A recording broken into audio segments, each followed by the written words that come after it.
ஜெபம். எங்களை நேசிக்கிற பரிசுத்தமுள்ள பரலோக பிதாவே, பரிசுத்த தேவனே, உம்மை துதிக்கிறேன், ஸ்தோத்தரிக்கிறேன், மகிமைப்படுத்துகிறேன். தகப்பனே, ஜீவன் சுகன் பலன் தந்தீங்க, நன்றியப்பா. இந்த நாளுக்காய் உமக்கு கோடாக்குடி ஸ்தோத்திரம். இந்த வசனங்களை தியானிக்க இருக்கிறோம். ஆவியானவர் எங்களுக்கு இந்த வசனங்களை விலக்கி தர வேண்டுமா ஜெபிக்கிறேன். குறைகள் குற்றங்கள் எல்லாவற்றையும் மன்னிங்க. இயேசுவின் நாமத்தில் ஜெபங்களின் ஜீவனுள்ள பரமபிதாவே, ஆமென். அன்பான ஜேடிக்கரில் மேர்களுக்கு இயேசு கிறிஸ்துவின் நாமத்தினாலே வாழ்த்தல் கூறுகிறேன். நம்ம ஒவ்வொரு வாரமும் வெள்ளிக்கிழமை காலை 8லேருந்து 8:30 வரைக்கும் தேவனுடைய வசனங்களை ஆராய்ந்து கொண்டு வருகிறோம். கடந்த காலங்களிலே நம்ம என்னென்னா லென்த் டேஸ் வந்ததுனால நம்ம 4 சுவிசேஷத்தில் இயேசுவானவருடைய அவர் அந்த பாடுகள், அதாவது அவர் கடைசியில் அந்த வேதபாதர் சரிசெய்யர் அவங்களுடைய இதிலிருந்து அவங்க பாடுபட்டதை தியானித்து கொண்டு வருகிறோம். கடந்த காலங்களிலே நம்ம மத்தேயு 26ஆம் அதிகாரத்தில் ஒரு 61 வசனம் வரைக்கும் முடிச்சிருந்தோம். இதுலேருந்து இன்றைக்கி அதில் தொடர்ச்சியாக பார்த்து அடுத்த மார்க்கில் தியானிக்க இருக்கிறோம். 62ஆம் வசனம் வாசிக்கிறேன். மத்தேயு 26:62. அப்பொழுது பிரதான ஆசாரியன் எழுந்திருந்து அவரை நோக்கி, இவர்கள் உனக்கு விரோதமாய் சாட்சி சொல்கிறதை குறித்து நீ ஒன்றும் சொல்கிறது இல்லையா என்றான். இயேசுவோ பேசாமல் இருந்தார். அப்பொழுது பிரதான ஆசாரியன் அவரை நோக்கி, நீ தேவனுடைய குமாரனாகிய கிறிஸ்து தானோ? அதை எங்களுக்கு சொல்லும்படி தேவன் பேரில் ஆணையிட்டு கேட்கிறேன் என்றான். அதற்கு இயேசு, நீ சொன்னபடி தான். அன்றியும் மனுஷகுமாரன் சர்வருடைய வலது பாசத்தில் வீட்டிருக்கிறது, வானத்தின் மேகங்கள் மேல் வருவதை இது முதல் காண்பீர் என்று உங்களுக்கு சொல்கிறேன் என்றார். ஆண்டவராக இயேசு ரட்சகர் அவர் பாடுவதற்கு முன்னாலே அந்த ஏரோதுக்கிட்ட போயிட்டு திருப்பி பிலாத்துக்கிட்ட போகிறார். முதல்ல பிலாத்துக்கிட்ட போய் திருப்பி ஏரோதுக்கிட்ட போயிட்டு திருப்பி ஆசாரியர்கிட்ட வராங்க. ஆசாரியர்கள் கேட்குறாரு, ஆசாரியர் இவங்களை நியாயந்திருக்கிறான். எப்படி நியாயந்திருக்கிறான்னா, அப்பொழுது பிரதான ஆசாரியர் எழுந்தவர் நோக்கி, இவர்கள் உங்களுக்கு விரோதமாய் சாட்சி சொல்லி ஒன்றும் சொல்லுகிறது இல்லையா?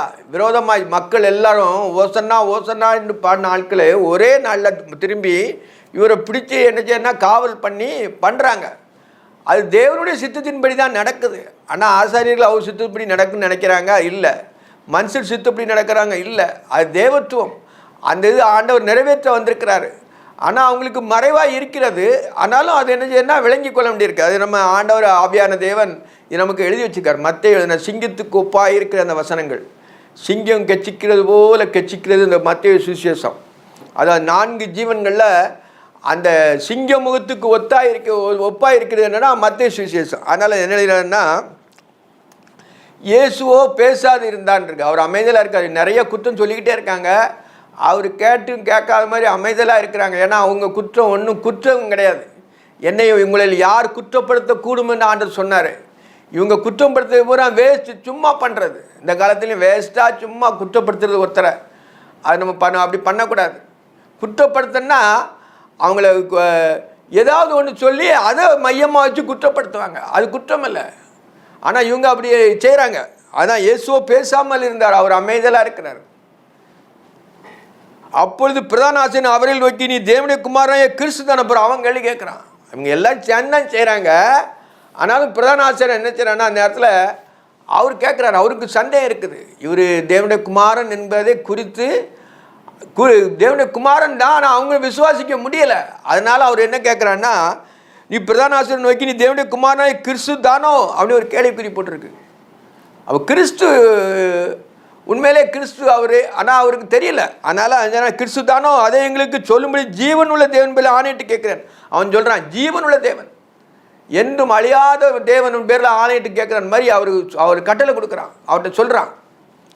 அதற்கு இயேசு அந்த தேவன் பேரில் ஆணையிட்டனால ஆண்டவர் உடனே சொல்கிறாரு. அதற்கு இயேசு, நீ சொன்னபடி தான் நான் ஜீவனுடைய தேவனுடைய குமாரனாகிய கிறிஸ்து, அப்படி நீ சொன்னபடி தான் சொல்கிறான். உடனே இவனுக்கு கோபம் வருது. என்ன சொல்கிறான்னா, அன்றியும் அவர் உடனே சொல்கிறார், அன்றியும் சர்வ வல்லவருடைய வலது பாசத்தில் வீட்டிருக்கிறதையும் வானத்தின் மேகங்கள் வருவதையும் இது முதல் காண்பீர் என்று உங்களுக்கு சொல்கிறேன். உடனே எக்ஸாம்பிள் சொல்கிறார்.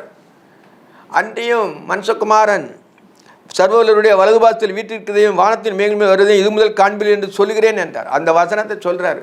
உடனே இவனுக்கு கோபம் வருது. இது நிலம் நடந்துச்சா? அது ஸ்தேவான் பார்க்குறான். இயேசுவானவர் தேவனுடைய வலது பாசத்தில் நிற்கிறதை கண்டு அவரை பணிந்து கொண்டு தன் ஜீவனை விட்டார். ஏன்னா அவர் தேவனுடைய வலது பாசத்தில் அவரை முழுதும் நம்பியிருந்தார் ஸ்தேவான். உண்மையிலே அவர் தேவகுமாரன், தேவனுடைய வலது பாரிசம்னா இன்னொரு ஆள் சைடில் இருக்காருன்னா அப்படி கிடையாது. வலது பாரிசம் தான் ஒரு மனுஷனுக்கு என்னது திடம்.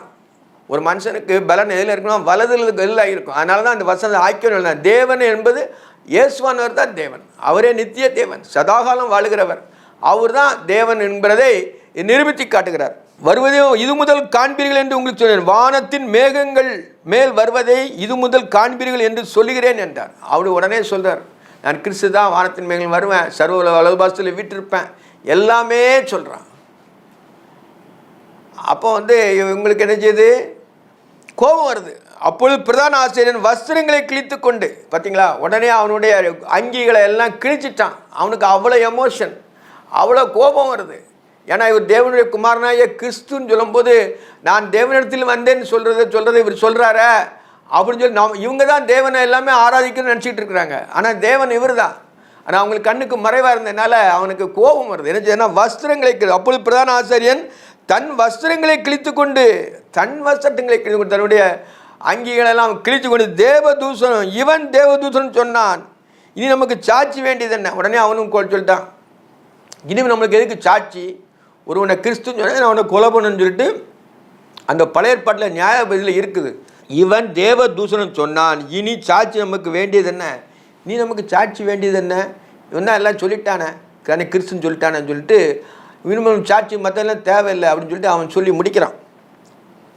சாட்சி வேண்டியது என்ன, இதோ இவன் தூஷணத்தை இப்பொழுது கேட்டீர்களே, இவன் தூஷணத்தை இப்பொழுது கேட்டீர்களே என்றான். அவன் தூஷணத்தை சொன்னார் ஆண்டவரே, அவர் உண்மை சொன்னார், ஆனால் இவங்களுக்கு அது தூஷணமாக தெரிஞ்சுது. உங்களுக்கு என்னமாய் தோன்றுது என்று கேட்டான். அதற்கு அவர்கள் மரணத்துக்கு பாத்திரனாக இருக்கிறான் என்றான். மரணத்துக்கு பாத்திரனாக இருக்கிறான். எல்லாம் ஒரு கேள்வி கேட்குறான் பிரதான ஆசாரியன் மக்கள்கிட்ட, ஆசாரியர்கிட்ட கேட்கும்போது மரணத்துக்கு பாத்திரனாக இருக்கிறானுங்கிறார். அப்போ என்னென்னா, அவ்வளவு அவன் மேலே, அவர் மேலே, இயேசுவானவர் மேலே அவருக்கு அவ்வளோ பொறாமை, அவ்வளோ கோபங்கள். அதான் மரணத்துக்கு பாத்திரனாக இருக்கிறான் என்றார்கள். அப்பொழுது அவர் சமூகத்தில் அவருடைய முகத்தில் துப்பி, உடனே அவருடைய முகத்தில் துப்புறான். எவ்வளோ மோசமான ஒருத்தனை நம்ம முகத்தில் துப்புங்கிற போது அவ்வளவு அசிங்கமாக அவனை இது அழிச்சது தான், அவனை அவ்வளோ கடினப்பட்டு அவனை இது பண்ணுறது தான் அந்த முகத்தில் துப்புறது. அப்பொழுது அவருடைய முகத்தில் துப்பி அவரை கொட்டினார்கள். எல்லாரும் சேர்ந்து தலையில் கொட்டுறது பாருங்களேன். வானத்தையும் பூமியும் சமுத்திரத்தையும் உண்டாக்கின தேவன், சவரத்தையும் படைத்த தேவன் மாம்சத்தில் வந்திருக்கும் பொழுது அந்த பிரதான ஆசாரியர்களும் அவருக்கு விரோதமாக இருக்கிற அவர் தலையில் கொட்டினாங்க. பாருங்கள் எவ்வளவு இதமான செயல். சிலர் அவருடைய கன்னத்தில் அறைந்தார்கள், சிலர் சவுட்டில் அடிச்சுட்டாங்க, கன்னத்தில் அரைஞ்சாங்க. அவர் எல்லாமே தாங்கினார். அடிக்கப்பட்ட ஆட்டுக்குட்டியை போல எல்லாத்தையுமே அவர் சகித்தார். அதான் சகிப்புத்தன்மை அந்த இடத்துல வேண்டியிருக்குது. எவ்வளவு சகிப்பு பார்த்தீங்களா. நாமும் இந்த உலகத்தில் இருக்கும்போது நம்ம பற்றி அவதூறாக சிலவங்க சொன்ன போனாலும் நம்ம என்ன செய்யணும், சகிச்சுக்கிட்டு தான் இருக்கணும். ஆண்டவரே சகிச்சுக்கிட்டு இருந்தார். அவர் வானத்தையும் பூமியும் சமுத்திரத்தையும் உண்டாக்கின தேவன், அவர் சொல்லாகவும் கட்டளையிடுகிற தேவன், அவரே சகலத்தை சகித்தார். முகத்தில் துப்புனதை சகிச்சுக்கிட்டாரு, கன்னத்தில் அரைஞ்சை சகிச்சுக்கிட்டாரு. அப்பொழுது அவர் முகத்தில் துப்பை குட்டினார்கள், சிலர் கன்னத்தில் இருந்தார்கள். கிறிஸ்துவை அடித்தவன் யார், ஞானதிசினால் எங்களுக்கு சொல்லும் என்றார். உடனே பரியாசம் பண்ணுறது. கிறிஸ்துன்னு சொன்ன உடனே அவங்களுக்கு என்ன சொன்னால் பரியாசம், உன்னை அடித்தவன் யார், ஞானதிசினாலும் சொல்லும். உங்களுக்கு தான் எல்லாம் தெரியும், ஆண்டு சொல்ல முடியுமா, எல்லாம் சொல்ல முடியும். ஆனாலும் அவர் சகலத்தை சகித்தார். அதனால் நம்ம புரிஞ்சு கொள்ளக்கூடியது. ஞானதிசினால் சொல்லும் என்றார்கள். அத்தருணத்திலே பேதுரு வெளியே அரண்மனை முற்றத்தில் உட்கார்ந்திருந்தான். அப்பொழுது அவன் பேதுரு மறுதளிக்க மாட்டவங்க இவனை குறித்து சொல்கிறார் இந்த அதிகாரத்தில். அவன் முற்றத்தில் உட்கார்ந்திருந்தான். அத்தருணத்தில் பேதுரு வெளியே அரண்மனை முற்றத்தில் உட்கார்ந்தான். அப்பொழுது வேலைக்காரி ஒருத்தி அவனை நீயும் கல்லின கிறிஸ்துவோட இயேசுவோட கூட இருந்தா இருந்தான். அப்போ அவனோடு இருந்த ஹிஸ்ட்ரி என்ன சொல்கிறான்னா, நீ அவனோட இருந்தா உன்னுடைய கல்லிலே உன்னுடைய பேச்சு வெளிப்படுத்துகிறது அப்படின்னு சொல்கிறார். அப்போ இவனை சேர்த்து தான் பிடிக்கணும். பேதுரு ஆனால் கவனிச்சுக்கிட்டே இருக்கிறான். அவன் மறைமுகமாக ஆண்டவர் என்னெல்லாம் பண்ணுறாங்க அப்படின்னு சொல்லி அவர் வானத்தையும் போய் எல்லாத்தையும் உண்டாக்கின தேவன் அவன் விசுவாசம் இருந்தாலும் அவருக்கு இப்படி ஆகுதேன்னு சொல்லி கவனிச்சுக்கிட்டு இருக்கான். அப்போ அவங்களுடைய வேலைக்காரி ஒருத்தி சொல்கிறா அப்படி. அதற்கு அவன் நீ சொல்லுகிறது எனக்கு தெரியாது என்று எல்லாருக்கும் முன்பாக மறுதளித்தான். எல்லாருக்கும் அவன் தெரியாது, எனக்கு அவரை தெரியாதுங்கிறது. முழுக்க அவரோடு இருந்துக்கிட்டு எல்லாம் செஞ்சுட்டு கடைசி நேரத்தில் பின் வாங்கினான். அவரை மறுதளித்தான். ஆண்டவர் சொன்னார், அவன் சுயத்தில் சொன்னான் நம்ம மறுதளிக்க வேண்டும்னு சொல்லிட்டு. ஆனால் நீ 3 தடவை மறுதளிப்பா சேவல் கூறுக்கு முன்னாலும் சொன்னது ஆண்டவருடைய வார்த்தை அப்பொழுது முடிஞ்சு அப்பொழுது நிறைவேறுது. அவன் வாசல் மண்டபத்துக்கு போன பொழுது வேறொருத்தி அவனை இவன் நசரேனாய இயேசுவோட கூட இருந்தான் அங்கே இருந்தவர்களுக்கு சொன்னார்கள். நசரேனாய இயேசுவோட இவனும் இருந்தான். பேதுரு சொல்கிறார். அவனோ அந்த மனுஷனேன்னு சொல்கிறான். இயேசுவே என்ன சொல்கிறான்னா மனுஷன் சொல்கிறான். எப்படி பிளேட்டை மாற்றுறான் பார்த்தீங்களா? தன்னுடைய சுயத்துக்காண்டி, தான் தப்பிக்கிறதுக்காண்டி அப்படி சொல்கிறது. அந்த நேரத்தில் அப்படி சொல்லக்கூடாது. எந்த காரியத்திலையும் நீதியான்னு சொல்லணும், உண்மைன்னு சொல்லணும். தப்பிக்கிறதுக்காண்டி இந்த வார்த்தைகளை சொன்னாச்சுன்னா என்ன செய்யணும்னா அவனுடைய நியாயம் இல்லை. இயேசு சொன்னால் தான் நிறைவேறும். அவனும் அந்த மனுஷனை அறியேன் என்று ஆணையிட்டு மறுபடியும் மறுதளித்தான். 2ஆம் ட்ரிப் மறுதளிக்கான். சற்று நேரத்துக்கு முன்னாடி அங்கே இருந்தவர்கள் பேதுருவிடத்தில் வந்து நீ அவர்கள் ஒருவன் என்று உன் பேச்சு வெளிப்படுத்துகிறது. உன்னுடைய பேச்சு வெளிப்படுத்துது. அவங்க வந்து என்ன செய்யறாங்கன்னா கலிலேயா, சமாரியா, யூதேயா அங்கேருந்து வந்து ஊழியம் செய்கிறாங்க. தேவனுடைய பஸ்கா ஆட்டுக்குட்டி அடிக்கப்படுவதற்காக எருசலேமுக்கு வந்து தன்னுடைய பாடுகளை எல்லாம் நிறைவேற்றுறாரு. நான் 3 வருஷ ஊழியத்தில். அப்போ பேதுரு அவங்களுக்கு கூட ரைட் ஹேண்டாக இருக்கிறான். ஆனாலும் அவன் லாஸ்ட் நேரத்தில் மறுதளிச்சிட்டான். அப்பொழுது மனுஷனை அறியேன் என்று சொல்லி சபிக்கவும் சத்தியம் பண்ணவும் தொடங்கினான். தெரியவே தெரியாது வாங்கி போல்ட் அடிக்கிறான். மனச்சாட்சியை டக்குனி மனுப்பினான், ஏமாத்தினான். அப்பொழுது பேதுரு சேவலுக்கு முன்னே நீ என்னை 3 தடவை மறுதலிப்பா என்று தன்னிடத்து சொன்ன வசனத்தை நினைவு கூர்ந்து வெளியே போய் மனங்கசந்து அழுதான். உள்மனது சொல்லும். நமக்கு வெளி மனதில் சில நியாயந்திருப்பாங்க, ஆனால் உள்மனது சொல்லும் யார் நிராபராதி, யார் நீதி உள்ளவர்னு சொல்லி உள்மனசு சொல்லும். ஏசோனா அப்படியே கேட்டுதான் இருந்தார். அப்போ பார்த்து என்னென்னா அவன் வந்து வெளியே போய் மனங்கசந்து அழுதான். நம்ம அநியாயமாக இப்படி செஞ்சிட்டோமே, அவருக்கு இவ்வளோ பாடம் அவரை படுத்திட்டோமே அப்படின்னு சொல்லிட்டு அவன் மனங்கசந்தாலும். இந்த உலகத்திலே நம்ம இருக்கும்போது நமக்கு எதிராளியானவன் என்ன செய்வான்னா நம்மகிட்ட நீதி இருக்கும், ஆனால் நீதியின்படி நம்ம நடக்க விடாமல் வெளியே போய் மனங்கசந்தான் அழுவான். சரி நம்ம செஞ்சதான் தப்புன்னு சொல்லிட்டு அவன் உணர்வான். எப்படின்னா அந்த இது இல்லைன்னா அவன் மனுஷனே கிடையாது. அவன் மிருகத்தோட சர்ப்பத்துக்கு ஒத்தானவன். அவனை கொல்லுதான் முடியும் அவனை. ஆனால் பேதுரு அதை தப்பிக்காண்டி வெளியில் போய் மனங்கசந்து அழுதான்னு சொல்லி நம்ம இதில் காணுகிறோம். இதோட இந்த அதிகாரம் முடிஞ்சுது. அடுத்தால நம்ம பார்க்கும் பொழுது மார்க்கு எழுதின நற்செய்தி நூலில் கடைசியில் பார்ப்போம். மார்க்கு எழுதின சுவிசேஷம் 14ஆம் அதிகாரம். இதில் சில வசனங்களை தியானிக்க இருக்கும். 2 நாளைக்கு பின்பு புளிப்பில்லா அப்பம் சுடுகிற பஸ்கா பண்டிகை வந்தது. அப்பொழுது பிரதான ஆசாரியர் வேதபாரம் அவரை தந்திரமாய் பிடித்து கொலை செய்யும்படி வகை தேடினார்கள்.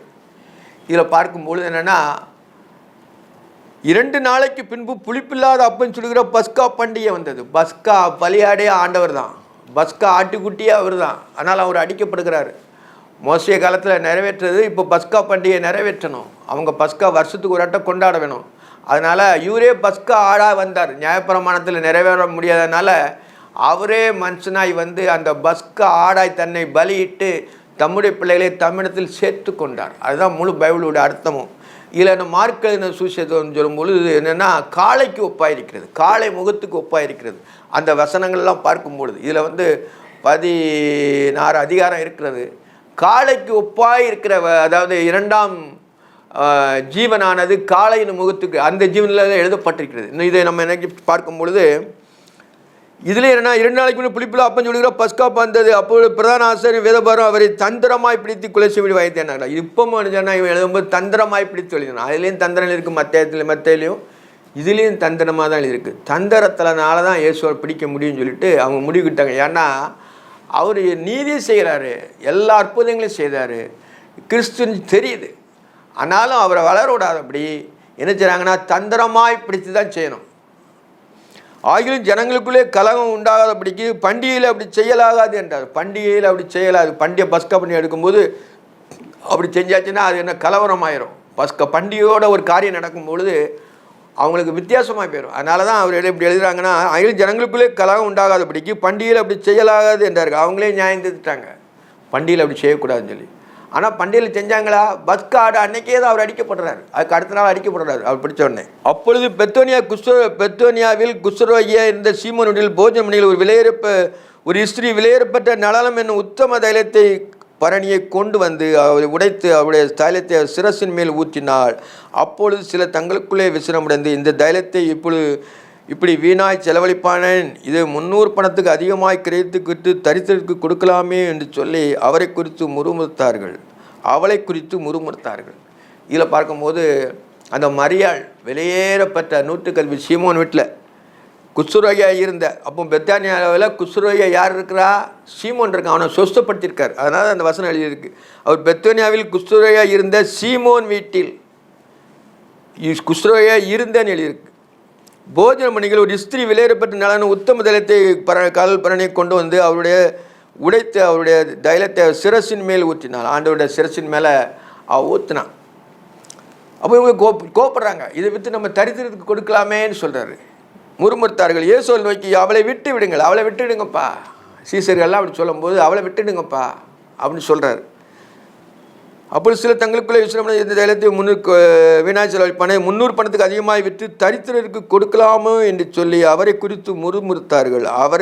அவளை குறித்து முறுத்தார்கள். இயேசுவை நோக்கி, அவளை விட்டு விடுங்கள், ஏன் அவளை தொந்தரப்படுத்துகிறீர்கள்? என்னிடத்தில் நற்கிரியை செய்திருக்கிறார். நற்கிரியை ஆண்டவருக்கு தன்னுடைய தலைமையினால் தொடச்சா, வெள்ளக்கல் பரணியை தலையில் சிரசில் ஊற்றி அவர் அவளை கனம் பண்ணான்.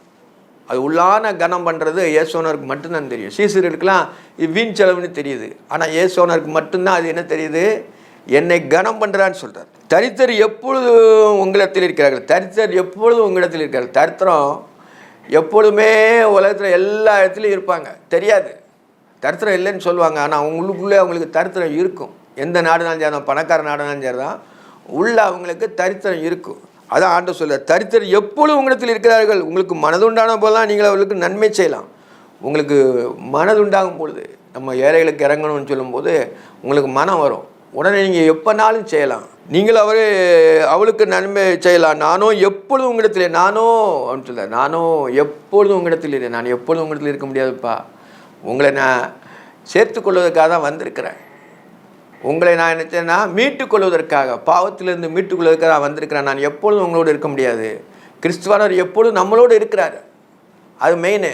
அதனால் நான் எப்பொழுதும் உங்களோட மாம்ச பிரகமாக நான் எப்பொழுதும் உங்களோடு இருக்க முடியாதுப்பா அப்படின்னு சொல்கிறார். நானும் எப்பொழுதும் உங்களிடத்தில் இரேன்.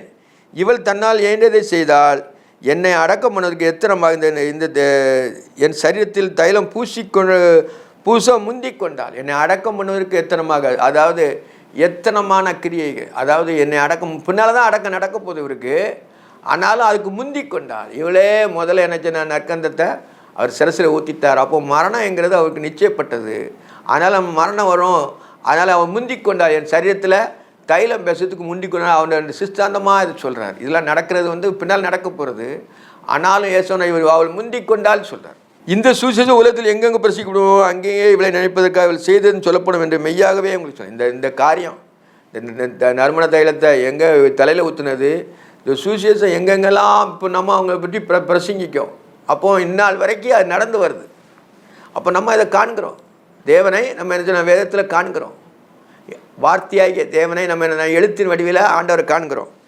இந்த சுவிசேஷம் உலகத்தில் எங்கே பிரசங்கிக்கப்படுமோ அங்கெங்கே இவளை நினைப்பதற்காக செய்ததும் சொல்லப்படும் என்று மெய்யாகவே உங்களுக்கு சொல்லுகிறேன். நான் மெய்யாகவே உங்களுக்கு சொல்லுகிறேன் சொல்கிறார். எல்லாமே சொல்கிறார். என்னை முந்தி கொண்டால் நீங்கள் அவளை ஒன்றும் தொந்தரப்படுத்தாதுங்க அப்படின்னு சொல்கிறார். நாம் இந்த உலகத்தில் ஆண்டவரை கனம் பண்ணுவதற்கு நம்ம முந்தி கொள்ளணும். அப்போ தான் ஆண்டவர்கிட்ட நம்ம பூரணமாக தெரிஞ்சிருக்குன்னு அர்த்தம். கடைசியில் போய் இது பண்ணக்கூடாது. முன்னாலே ஆண்டவரை முந்தி கொண்டு அவரை கனம் பண்ணணும், அவரை நமஸ்கரிக்கணும், ஸ்தோத்தரிக்கணும், அவரை வாழ்த்தணும், வணங்கணும். நம்மளுடைய எல்லா காரியங்களிலும் அவர் முன்னிலை வைக்கி செயல்பட வேண்டும். அப்போ தான் இதை நம்ம முந்திக் கொள்கிற மாதிரி அர்த்தம். அப்பொழுது பன்னில் ஒருவனாக யூதாஸ் காரியத்து என்பவன் பிரதான ஆசிரியர் காட்டி கொடுக்கும்போது அவடத்தில் போனான். அப்போ இவனுக்கு உடனே கோபம் வந்துட்டு, யூதாஸுக்கு பிசாசு எப்பொழுதும் அவங்களே இருக்கிறான், அவனை தூண்டிக்கொண்டே இருப்பான். இருமனம், அதாவது ஷார்ட் டெம்பர், இருமனம் எல்லாமே பிசாசுக்குரியது. அவன் நெகட்டிவ் தாட்ஸை கொண்டு வருவான். அது எல்லாமே மனுஷனுடைய எண்ணங்களில் நெகட்டிவ் தாட்ஸு, பொறாமைகள் எல்லாமே அவன் கொண்டு வந்து ரெடியாக இருப்பான். ஆனால் நன்மை உள்ளத்தில் ஆண்டவர் இருக்கிறார், அவர் தெரியும் இவனுடைய சிந்தனை எப்படி இருக்குதுன்னு சொல்லிட்டு. நம்ம அதெல்லாம் அப்பாலே இப்போ சாத்தானேன்னு சொல்லணும். அப்போ தான் சொல்கிறார், 12 ஒரு நாளைக்கு யூதாஸ் காரியத்து என்பவன் பிரதான ஆசிரியருக்கு காட்டி கொடுக்கும்போது இடத்துக்கு வந்தான். அவன் ஒரு தந்திரமாக யோசனை பண்ணி வரான். ஏன்னா அவன் காட்டி கொடுக்க ஒரு ஆள் தேவைப்படுது. ஆண்டவரே அனுபவிச்சது தான் அது. ஆனாலும் ஒரு ஆள் தேவைப்படும். அந்த மனிதன் பிறவாயிருந்தால் நலமாக இருக்குமேன்னு சொல்கிறார். எதுக்கு அப்படி சொல்கிறாரு? அவன் லாஸ்ட்டில் என்ன செய்யனா, இவருக்கு முன்னால் யேசுவனருக்கு முன்னால் அவன் செத்துருந்தான். அவன் குடல் வடித்து செத்தான், தலைகளாக நின்று தூக்கு போட்டு செத்தான், தலைகளாக நின்று செத்தான்னு சொல்கிறார். அப்போ அதுதான் அவனுக்கு பிடிக்காது. அதாவது மரணம் என்பது தேவன் கொடுக்குறது தான். நம்மளாக இதை தேர்ந்தெடுக்கக்கூடாது. இவன் லாஸ்ட்டில் தெரிந்து கொண்டான். ஏன்னா இவனுக்கு அந்த கூலி, அந்த தவறு செய்ததுனால அவன் அதை ஏற்றுக்கொண்டான். அவன் அதை தலைகளாக செத்தான். கிறிஸ்துவோடு சேரக்கு அவனுக்கு விருப்பம் இல்லை. கிறிஸ்துவோடு ஐக்கியப்பட அவருக்கு விருப்பம் இல்லைனால தான் அவன் என்ன செய்யறான், குற்றமில்லாத ரத்தத்தை காட்டி கொடுத்தேனேன்னு சொல்கிறான். அப்போ மாறி உணர்ந்து என்ன பிரயோஜனம் இருக்குது? முதலே அவன் ரெகுலராக இருந்திருக்கலாம். அது சாத்தான் அவனுக்கு லாஸ்ட்டில் என்ன சொல்லுவான், மரணத்தில் கொண்டு விட்டுருவான். இந்த உலகத்துல நம்ம என்ன நம்ம ரொம்ப கடினப்படுத்தினோன்னா லாஸ்ட்டில் யார் வருவா? சாத்தான் வந்து என்ன செய்யணும், யூதாஸ் நிலைமை கொண்டு வருவான். நம்ம அதெல்லாம் நினச்சோன்னா இதில் திஷ்டாந்தமாக எழுதி வச்சுருக்குதுல, அதில் நம்ம என்ன அதெல்லாம் நம்ம கற்றுக்கிடணும். அவனுடைய தாட்ஸு, அவனுடைய நெகட்டிவ் தாட்ஸு, அவனுடைய இதில் என்ன செய்யணும் அப்பலே போங்கிறணும். மனுஷனை உண்டாக்குனாரு, ஆனாலும் அவனை தேவத்துவமாக உண்டாக்கிட்டான். நம்ம அதை என்ன செய்யணும் கற்றுக்கொள்ளணும். சாத்தானுக்கு நம்ம ஓத்துற படத்துக்கு வருவான்னு செய்வான், அதில் நம்ம என்ன செய்யணும் தப்பணும். அவர்கள் அதை கேட்டு சந்தோஷப்பட்டு அவனுக்கு பணம் கொடுப்போம் என்று வாக்கு தத்தம் பண்ணார். உடனே வாக்கு தத்தம் சொல்லிட்டான்.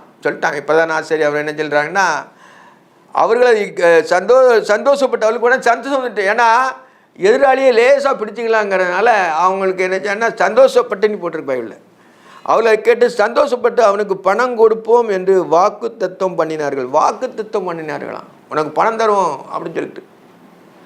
அப்போ பொறாமையினுடைய சாத்தானுடைய கிரியைகள் அப்படி இருக்குது. அவரை காட்டி கொடுப்பதற்கு தகுந்த சமயம் பார்த்து கொண்டிருந்தான். அவன் உனக்கு பணம் தருவோன்னு சொன்ன உடனே அவரை காட்டி கொடுக்க தகுந்த சமயம் பார்த்து அங்கே இருப்பான்.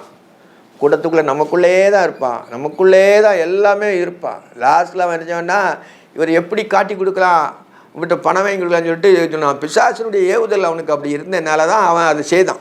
சமயம் பார்த்து கொண்டான். பஸ்காவை பலியிடும் நாளாகிய புளிப்புலா அப்படின்னு சொல்லுகிற முதல் நாளிலே அவருடைய சீசல் அவரிடத்தில் வந்து, நீர் பஸ்காவை புஷ்பதற்கு நாங்கள் எங்கே போய் ஆயத்தம் பண்ண சித்தமாக இருக்கிறீர் என்று கேட்டார்கள்.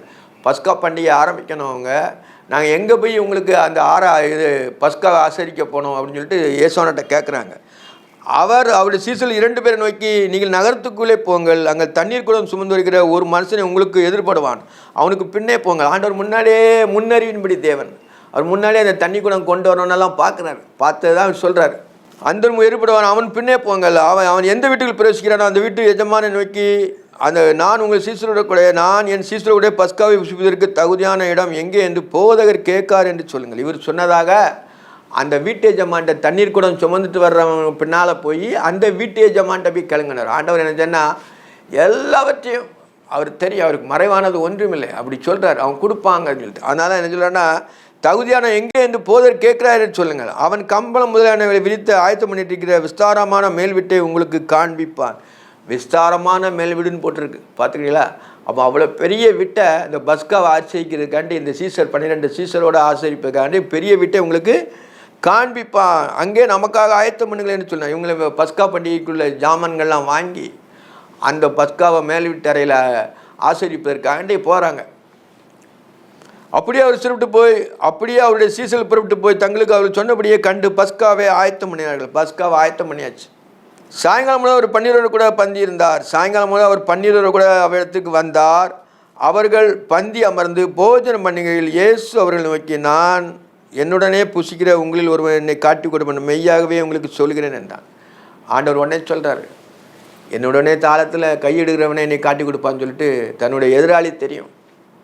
ஆண்டவர் 12 சீசரை பார்த்தும் பொழுதும் ஒவ்வொருடைய சீசருடைய குணங்களும் அவருக்கு தெரியும். யூதாசனுடைய குணங்கள் பூரா தெரிஞ்சுது, அவனுடைய எண்ணங்கள் சிந்தனைகள் எல்லாவற்றையும் தெரிஞ்சதுனால அவர் சொல்கிறார், என்னுடைய புசிக்கிற உங்களில் ஒருவன் என்னை காட்டி கொடுப்பான் என்று மெய்யாகவே உங்களுக்கு சொல்கிறேன். மெய்யாகவே என்னை காட்டி கொடுப்பான் உங்களுக்குள்ளே என்று சொல்கிறார். அப்பொழுது அவர்கள் துக்கம் அடைந்து நானோ என்று ஒவ்வொரு இடத்துல கேட்க தொடங்கினார். நானோ என்று ஒவ்வொரு இடத்துல கேட்குறாரு. நான் காட்டி கொடுப்பேன்னு சொல்லிட்டு சீசர்களுக்குள்ளே கேட்குறாங்க. அவர் பிரேத்தமாக என்னுடனே கூட தாளத்தில் கையிடுறவனே 12 அவன் என்று சொல்லி மனுஷகுமாரன் தம்மை குறித்து எழுதியிருக்கபடியே போகிறார். அவன் சொன்னனால நடக்குமா? அவர் தம்மை குறித்து எழுந்து நிறைவேறுவதற்கு தான் அவர் வந்தார். யூதாஸ் காட்டி கொடுத்தனால அவங்க ஒன்றும் இல்லை, தம்மை குறித்து எழுதியிருக்க நிறைவேற வேண்டும். அந்த வசனங்கள் நிறைவேறதுக்கு தான் அந்த ஆக்கியோன் அப்படி எழுதுறார். ஆகிலும் எந்த மனுஷனால் மனுஷகுமாரன் காட்டி கொடுக்கணும், அந்த மனுஷனுக்கு ஐயோ, அந்த மனுஷன் பிறவாது இருந்தாலும் அவனுக்கு நிலமாக இருக்கும். அந்த ஆண்டவரை முன்ன சொன்னோம்ல, அவர் பார்த்துட்டார். இவன் தூக்கு போட்டு சாவான், இவன் மனங்கசந்து அழுதான் பேதுரு அழுந்தான். இவன் என்ன சொன்னா, இவனே தேடிக்கொண்டான், குற்றமில்லாத இவனே மரணத்தை தேடிக்கொண்டான். அதனால அவர் அப்படி எழுதுறாரு. எப்படின்னா, அந்த மனுஷனுக்கு ஐயோ, அந்த மனுஷன் பிறவாதினால் அவனுக்கு நிலமாக இருக்கும். அவன் பிறக்குது பூமியில் தேவையில்லை, காட்டி கொடுக்க ஒருத்தனுக்கு வேண்டி இருக்குது. ஆனாலும் அது வேத வாக்கியம் நிறைவேற்க வேண்டியிருக்கு. கள்ளன் உலகத்தை நம்மளோட சேர்ந்து இருப்பான், உலகத்தில் நம்மளோடு ஐக்கியப்பட்டிருப்பான். ஆனால் உள்ள அவன் பச்சிக்கிற ஓனாய் கள்ளன். அதை நம்ம தெரியறதுக்கு தான் அப்படி எழுதுறாரு. அந்த மனுஷன் பிறவா இருந்தாலும் அவனுக்கு நிலமாக இருக்கும். பிறவா இந்த பூமியில் அவன் பிறக்காட்டா அவனுக்கு நிலமாக இருக்கும். பிறந்து என்னை காட்டி கொடுத்துட்டானேன்னு சொல்லிட்டு அவர் வந்து என்ன செய்றாருன்னா இப்படி சேரானேன்னு சொல்லிட்டு ஒரு இது சொல்கிறாங்க, நிலமாக இருக்க. அப்போ போஜனம் பண்ணீங்கள், இயேசு அப்பத்தை எடுத்து ஆசீர்வாதத்தை பிட்டு அவர்களுக்கு கொடுத்து, நீங்கள் வாங்கி புசிங்க, என்னுடைய சரீரமாக இருக்கிறது. ஆண்டவர் உடனே பஸ்காவை அங்கே ஆசரிக்கிறது, என்னுடைய சரீரம் சொன்னார். அவர் வந்து என்னென்னா இந்த பண்டிகை மெயினான பண்டிகை. அதனால தான் ஆண்டவர் என்ன சொல்கிறாருன்னா ஈஸ்டர் பண்டிகை எப்படின்னா பஸ்கா பண்டிகை. இயேசு அப்பத்தை எடுத்து ஆசீர்வாதத்தை பிட்டு அவளுக்கு கொடுத்து, நீங்கள் வாங்கி புசிங்கள், இது என்னுடைய சரீரமாக இருக்கிறது. நீங்கள் வாங்கி அப்பத்தை எடுத்து அவர் நினைச்சாருன்னா அது என்னுடைய சரீரம். அப்படி நானே ஜீவ அப்பம், உங்கள் பிதாவோ வானத்திலிருந்து அப்பத்தை கொடுத்தார், நானே ஜீவ அப்பம்னு சொல்கிறார். இந்த வசனங்கள்லாம் அப்படி நம்ம 4 சுவிசேஷத்தில் தான் படிக்கிறோம். அவர் ஜீவ அப்பமாகி அவர் நினைச்சாருன்னா தன்னே பிக்க கொடுக்குறார், தன்னே அவர் பிக்க கொடுக்குறார்.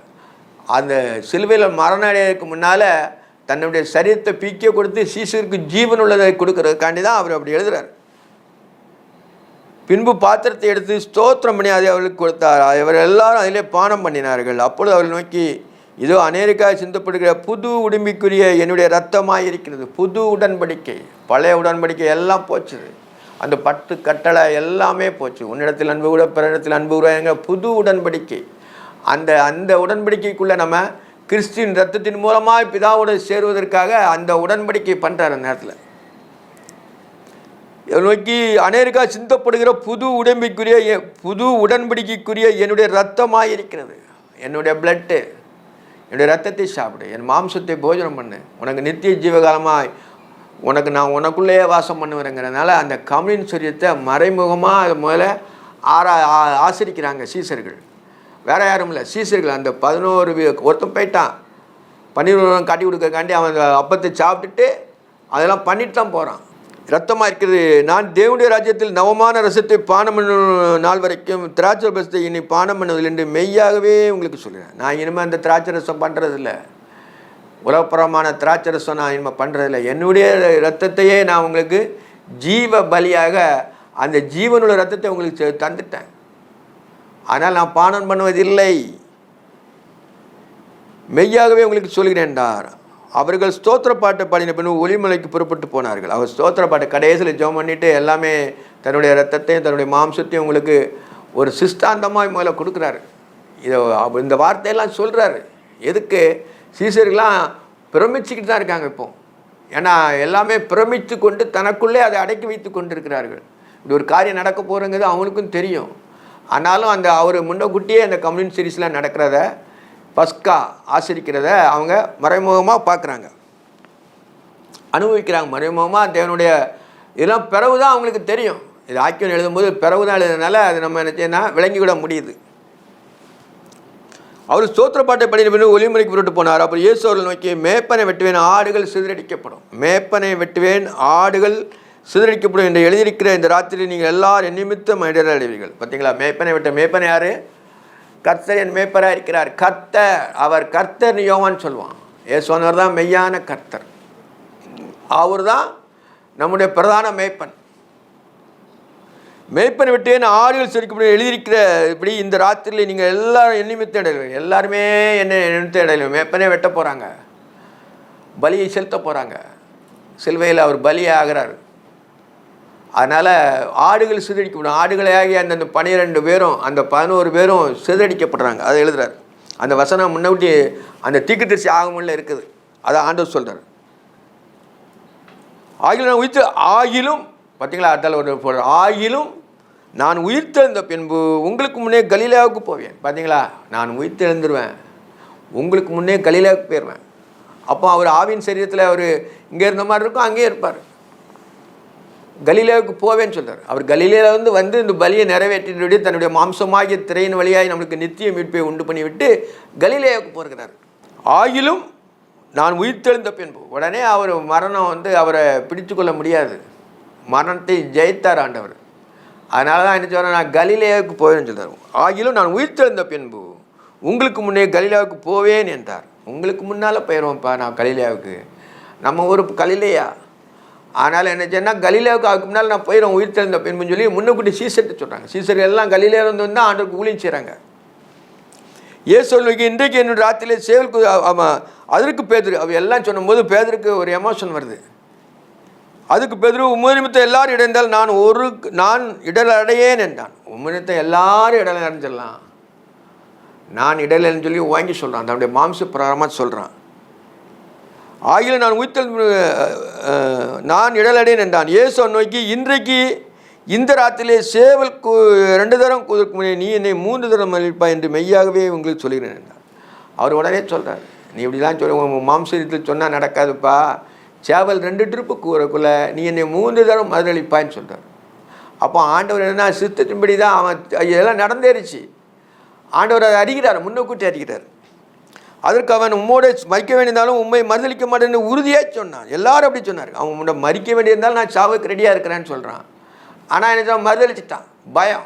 உலகத்தின் காரியங்கள் நம்மளுக்கு இருக்கும்போது, நிறைய சோதனைகள் இருக்கும்போது நம்ம பயந்து சாவோம். உலகத்தில் அப்படி இருக்குது இப்படின்னு சொல்லிட்டு என்னச்சா நம்ம இருதயம் பிரதிச்சைப்படும், பயப்படும். அப்படி பயப்படக்கூடாது. நம்ம சொந்தத்துக்குள்ளே பயப்படக்கூடாது. அவன் மனுஷரீகமாக அப்படி சொல்கிறான். ஆனாலும் தேவனுடைய சித்தம் தான் நிறைவேறும். பிறகு அவன் மனங்கசந்து அழுத இருந்துச்சா நான் ஒத்துக்கொண்டான். இயேசுவான சொன்னது தான் ரைட்டு, நம்ம சரி மாம்சத்தின் இப்படி சொல்லிட்டோம், நம்மளால் அவரை மறுதளிக்க தான் முடிய வேண்டியிருக்குன்னு சொல்லி பிறகு உணர்றான்.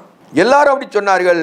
பின்பு கெத்செமனே எடுத்துக்கு வந்தார்கள். அப்பொழுது அவர் சீசலை நோக்கி நான் ஜெபம் இங்கே உட்கார்ந்துருங்கள் என்று சொல்லி பேதுருவையும் யாக்கோபையும் யோவானையும் தம்மோடு கூட்டிக் கொண்டு போய் திகிலடையும் யாகுலப்படவும் தொடங்கினார். அவனே கெத்செமனே தோட்டத்தில் திகிலடையும் யாகுலப்படவும் தொடங்கினார். அவரே தன்னுடைய கஷ்டங்கள் எல்லாத்தையும் இப்படிலாம் பாடுகள் பட வேண்டியிருக்கிறதுங்க தனியாக போய் ஜெபம் பண்ணுறார். அவருக்கு சந்தேகம் வரலை, நிறைவேற்ற வேண்டியிருக்கிறது. ஆனாலும் அவர் என்னச்சான்னா தன்னை ஆத்மாவை தாழ்த்தினார், மரணத்தில் ஊற்றி தன்னுடைய ஆத்மாவை மரணத்தில் ஊற்றினார். இதோட இந்த அதிகாரம் இது 34 வசனம் வைக்க முடிஞ்சிருக்கும். ஜெபம். நேசிக்கிற பரிசுத்தமுள்ள பரலோக பிதாவே மே துதிக்கிறேன், ஸ்தோத்தரிக்கிறேன், மகிமைப்படுத்துகிறேன். தோப்பனே ஜீவன் சுகம் பலம் தந்தீங்களே, நன்றி அப்பா, ஸ்தோத்திரம் ஸ்தோத்திரம். கர்த்தாவே நாள் முழுவதும் நீர் எங்களை வழிநடத்த வேண்டுமா ஜெபிக்கிறேன். எங்களுக்காக நீர் கொள்கையாவிலே கொலையுண்டீரப்பா, எங்களுக்காக நீர் எல்லாவற்றையும் சிலுவையிலே சம்பாதித்தீர். உங்களோட தழும்புகளால் நாங்கள் குணமான ஆண்டவரே, உண்மை தியானிக்க தியானம் எங்களுக்கு நிதியாக இருக்க கிருபை செய்யுங்க. இயேசுவின் கிறிஸ்துவின் நாமத்தில் ஜெபங்களும் ஜீவனுள்ள பரமபிதாவே, ஆமென்.